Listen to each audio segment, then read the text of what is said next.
여러분 안녕하세요. 금융원의 금이사입니다. 며칠 전에 사회초년생분들이 처음 사용하기에 좋은 신용카드 추천 영상을 촬영 중이었었거든요. 근데 막 카드 조사를 하다가 문득 생각이 든 게 이 카드가 좋다, 막 저 카드가 저런 혜택이 있다 이런 말씀을 드리기 전에 일단 처음 사용하시는 건데 신용카드 자체에 대해 잘 모를 수도 있잖아요. 또 놓치기 쉬운 몇 가지 포인트들도 있거든요. 이건 꼭 알아야겠는데 하는 내용들이 자꾸 눈에 밟혀서 그 영상은 편집을 잠시 중단하고 오늘은 신용카드 사용을 계획하고 계신 분들이라면 발급 전에 꼭 알아야 하는 내용들을 설명드릴게요. 먼저 전월 실적 그리고 결제일부터 설명을 드려야 될 것 같아요. 카드를 발급받으려고 어플이든 사이트든 서치를 하다 보면 전월 실적이라는 게 보일 거예요. 예를 들어 신한카드 한번 볼게요. 여기 지금 기준 실적이라고 나와 있는 게 전월 실적이거든요. 30만 원 이상이라는 뜻은 내가 30만 원 이상 사용해줘야 이 카드가 제공하는 이런 혜택들을 누릴 수 있다는 뜻이에요. 간단한 것 같은데 하나 꼭 짚고 넘어가야 할 부분이 이 전월 실적은 전월 이용 금액이랑 다른 개념이라는 걸 먼저 이해해 주셔야 돼요. 전월 이용 금액부터 설명을 드릴게요. 신용카드는 사실상 외상 개념이라는 거 다들 알고 계시죠? 일단 내 계좌에 돈이 한 푼도 없어도 카드사에서 돈을 빌리고 빌린 돈을 결제일에 납부하는 형식이에요. 이때 결제일은 카드 발급할 때 1일부터 보통은 26일에서 27일까지 본인이 선택하실 수 있거든요. 근데 이 선택한 날짜에 따라서 카드 이용 금액 기간이 달라져요. 예를 들어서 나는 월급날이 말일이라 1일날 돈이 빠져나가게 설정해놔야지 하면 8월 1일부터 8월 31일까지 사용했던 금액이 1일날 청구되는 게 아니라 7월 17일부터 8월 16일까지 사용했던 금액이 9월 1일날 빠져나가게 되는 거예요. 이건 제가 예시로 하나 들어드린 거고 카드사마다 조금씩 달라요. 결제일을 언제 지정하느냐에 따라서 전월 이용 금액 산정 기간이 달라지신다고 보면 됩니다. 지금 표를 보시면 제가 우리 카드를 예시로 들어놨는데 굉장히 복잡하시죠? 이제 전월 이용 금액을 이해하셨다면 전월 실적에 대해서 알아볼 텐데요. 전월 실적은 아까 그 표처럼 복잡하지 않아요. 말 그대로 그냥 전월 1일부터 말일까지 사용한 금액이에요. 결제일이 9월 1일이든 15일이든 상관없이 8월 1일부터 말일까지 쓴 금액이 바로 전월 실적입니다. 그러면 전월 이용 금액이랑 전월 실적이 다르다는 건 이해하셨죠? 그럼 실제로 내가 결제일에 30만 원을 내도 전월 실적 충족이 안 되는 경우도 생길 수가 있겠죠? 이런 경우가 안 생기려면 전월 이용 금액 따로 계산해서 결제일에 얼마나 내야 하는지 계산을 해두시고 또 전월 실적 기간에는 얼마를 썼는지 각각 따로 계산을 해주셔야 돼요. 이게 복잡하고 싫으시면 또 하나 방법이 있는데 각 카드사마다 결제일을 특정 날짜로 지정해두면 전월 실적 인정기간이랑 같아지거든요. 지금 제가 롯데카드를 예시로 들어놨는데 롯데카드의 경우에는 14일을 결제일로 지정을 해놓으시면 전월 1일부터 말일까지니까 전월 실적 기간이랑 같아지게 돼요.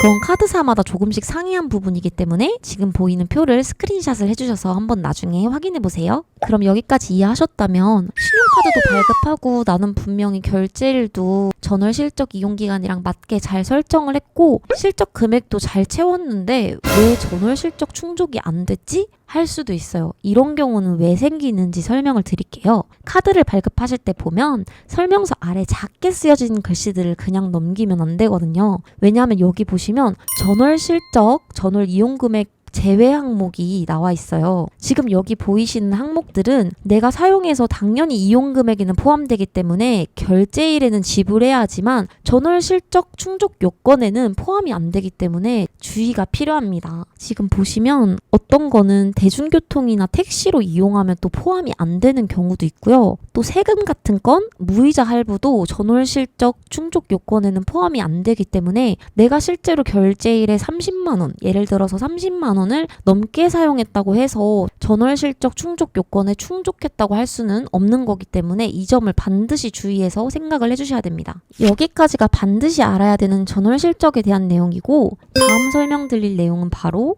리볼빙입니다. 카드 만드실 때 보면 리볼빙 신청이라는 게 나와 있을 거예요. 이 리볼빙은 뭐냐면 결제일에 내가 쓴 만큼 결제를 다 하는 것이 아니라 조금은 내고 나머지는 다음 달로 넘겨서 결제할 수 있는 제도를 말해요. 얼마나 먼저 내야 되는 건지는 뭐 10%에서 100%까지 약속한 일정 비율만큼만 먼저 지불을 하시면 되거든요. 그럼 예를 들어서 내가 100만 원을 사용을 했어요. 근데 리볼빙 신청을 해서 약속한 약정 비율 10%라면 10만 원만 내면 된다는 뜻이에요. 그럼 90만 원은 다음 달로 2월이 되겠죠? 다음 달로 2월 시켜도 나는 카드를 계속 연체 없이 이용할 수 있다는 뜻이에요. 그럼 이런 생각이 드실 수도 있어요. 나는 이번 달에 신용카드 낼 돈이 당장 없었는데 연체보다는 리볼빙이 나은 거 아니야? 라고 할 수도 있는데 반은 맞고 반은 틀렸습니다. 문제는 뭐냐 하면 리볼빙을 하게 되면 당연히 카드사에서 그냥 공짜로 이월시켜주는 건 아닐 거 아니에요. 이자를 받는데 이때 이 이자가 법정 최고금리 연 20%에 상당한다는 것이에요. 또 예를 들어서 한번 볼게요. 리볼빙 비율을 10%라고 계속 가정해 볼게요. 내가 9월에 내야 하는 금액이 100만 원이었는데 리볼빙을 이용해서 10만 원만 납부하고 90만 원을 다음 달로 이월시켜버렸어요. 근데 10월에도 사실 내가 카드를 계속 안 쓰진 않잖아요. 동일하게 100만 원 정도는 사용을 했어요. 근데 지난달에 90만 원이 2월 되겠죠? 그럼 총 190만 원입니다. 근데 또 190만 원이 당연히 끝은 아니에요. 제가 2월 시켰던 90만 원에 대한 이자가 붙어요. 아까 90만 원의 20%인 18만 원에서 12개월로 나눈 15,000원의 이자가 같이 청구가 됩니다. 그러면 실제로 내가 납입해야 되는 금액은 191만 5천 원이 되겠죠. 만약에 여기서 내가 정말 이 돈을 다 납부를 할 수 있다 하면 리볼빙은 연체보다 나은 선택이 됐었겠죠. 근데 사실 지난달에도 내가 100만 원도 힘들어서 리볼빙을 해버렸는데 더 큰 돈인 191만 5천 원을 납부하기가 굉장히 어려워지겠죠. 그럼 여기서 또 리볼빙을 써버린다고 가정을 해볼게요. 아까 191만 5천 원에서 10%는 또 납부를 해주셔야 되죠. 근데 또 이자는 또 같이 납부를 해주셔야 됩니다. 그러면 총 약정 비율 10%에 수수료를 포함한 20만 5천 원을 납부를 했어요. 그럼 세 번째 달은 또 어김없이 카드값은 또 계속 써야 되니까 100만 원이 나가겠죠. 지난달에서 2월 된 금액이 무려 171만 원이 됩니다. 여기에 또 리볼빙 이자가 붙어요. 이제는 이자가 거의 2배 가까이 불어난 2만 9천 원을 납부를 하셔야 됩니다. 그럼 내야 하는 돈은 273만 9천 원이 돼버려요. 여기서 비교를 한번 해보시겠어요? 지난달까지만 해도 191만 5천 원이었는데 이번 달에는 273만 9천 원이 돼버렸어요. 이렇게 계속 리볼빙 서비스를 이용하다 보면 나중에는 정말 2만 9천 원이었던 이자가 눈덩이처럼 불어나고 당연히 원금도 계속 쌓이겠죠. 그래서 저는 정말 사회초년생 분들에게는 비추천드려요, 이걸. 지금은 3달 정도까지 보여드려서 당연히 이 중에 내가 썼던 돈도 있고 이자도 크지 않네 싶으시겠지만 이런 작은 것들이 정말 소비 습관을 망치기가 쉽기 때문에 리볼빙은 가급적이면 절대 이용하지 않으셨으면 좋겠습니다.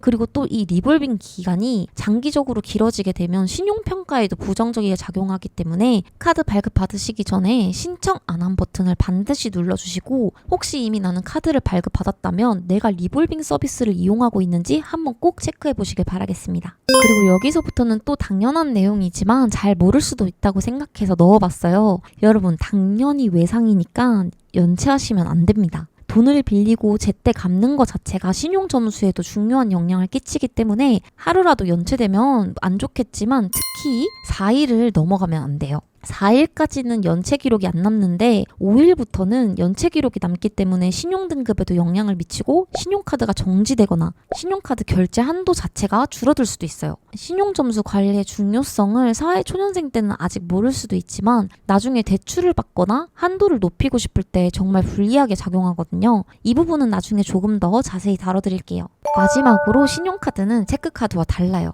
한도까지는 내가 쓰는 만큼 결제를 계속 할 수 있기 때문에 분실하게 되면 반드시 카드 정지를 해주셔야 됩니다. 일반적으로 카드 정지는 24시간 카드사 고객센터를 이용하면 다 되기 때문에 만약에 이용을 하시다가 분실하실 경우 빠르게 정지 신청을 해주셔야 됩니다. 그리고 혹시 모를 경우를 대비해 카드를 수령하고 나면 꼭 카드 뒷면에 서명을 해주세요.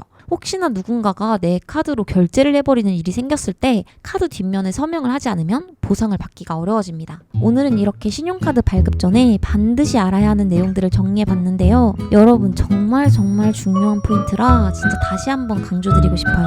발급받기 전에 꼼꼼하게 확인해보고 발급받길 바랄게요. 다음에는 사회초년생들이 쓰기 좋은 신용카드 추천으로 돌아오겠습니다.